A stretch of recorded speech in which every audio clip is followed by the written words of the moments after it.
Bismillah, alhamdulillah, salatu wassalamu ala rasulillah wa ala alihi wa sahbihi man walah. We are discussing a very important chapter that we started yesterday about the prohibition of continuing to fight someone who was originally fighting and in the battlefield fighting against Muslims, and even if he has afflicted harm and killing amongst the Muslims, but then as he was about to be killed, they overcome him. If he uttered the testimony of faith, he should not be killed. They should abstain and refrain from killing him. And that is a big testimony that this religion is the religion of Allah Azza wa Jal. It is not about conquering and defeating people or proving us superior to anybody else, but about bringing people to Allah to worship Him.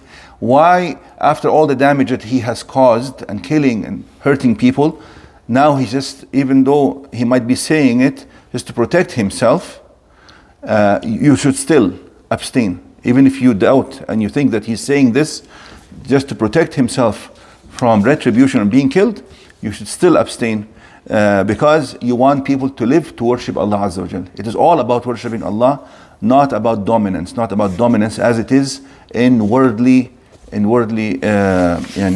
systems. And we read the hadith yesterday of Al-Miqdad ibn Aswad, where he asked the Prophet ﷺ this question very clearly. He says, even if somebody was fighting me and cut my hand, and then I managed to overcome him, and I was about to kill him, and then he says, Ashhadu an la ilaha illallah, I bear witness there's none worthy of worship except Allah. Can I kill him? He says, no, you're not allowed to kill him. He asked the question 3 times. Prophet ﷺ insists, no, you're not allowed to touch him. He says, if you kill him, then you would be in his place, which means that this person, while he was fighting, he was deserving to be killed. Now, if you killed him, you would be deserving to be killed because you have killed someone whose blood is protected, whose life is protected. Follow? Now, the following hadith.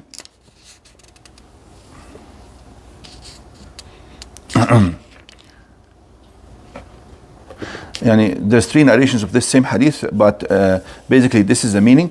The following hadith, however, talks about a real incident, and this is a very famous hadith of Usama ibn Zayd.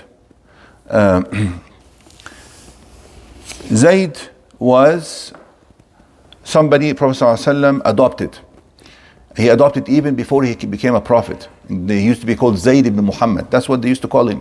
Although he was not the son of the Messenger ﷺ, but before Islam, in the pre-Islamic period, he was actually a slave boy that was owned by his wife Khadija.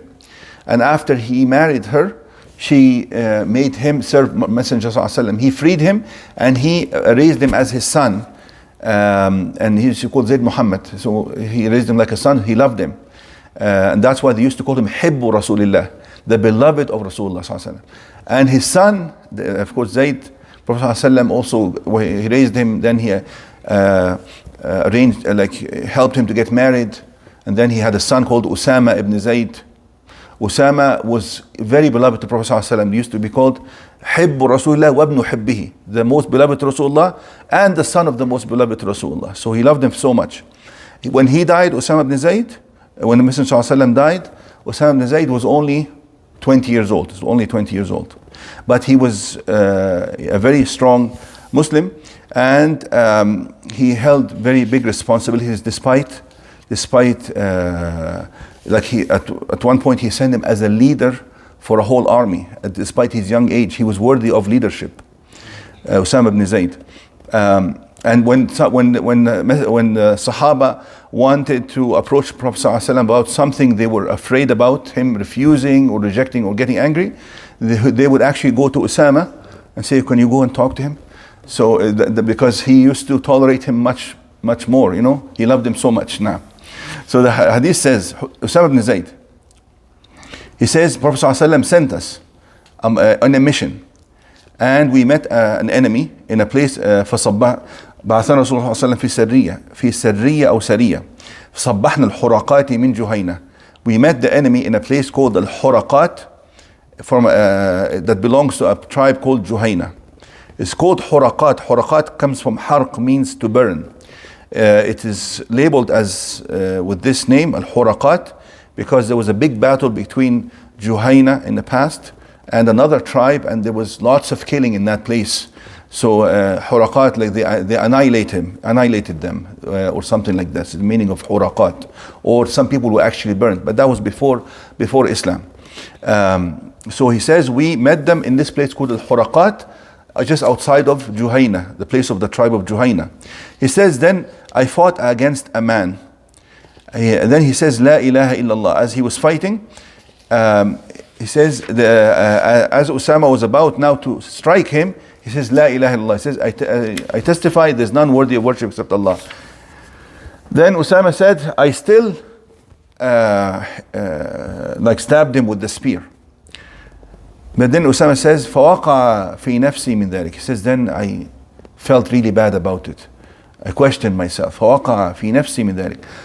فَذَكَرْتُهُ لِلنَّبِي صلى الله عليه وسلم. Then when he got back, he mentioned it to the Messenger صلى الله عليه وسلم. It's a battle, and so many things happen while a fight is going on. And he's very young, and this is, I said, Messenger died and he was 20. You can imagine how old he was, maybe 17, 16, something like that. And there used to be men at that age, yani. So he mentioned the Messenger صلى الله عليه وسلم. فقال صلى الله عليه وسلم أقال لا إله إلا الله وقتلته. Did he say لا إله إلا الله and you still killed him? قال قلت يا رسول الله, O Messenger of Allah, إنما قالها خوفا من السلاح. He only said it because he was afraid I was going to kill him. قال أفلا شققت عن قلبه حتى تعلم أقالها أم لا. He says, did you actually open up his chest to see what's in his heart? Did he say it truly, أقالها أم لا?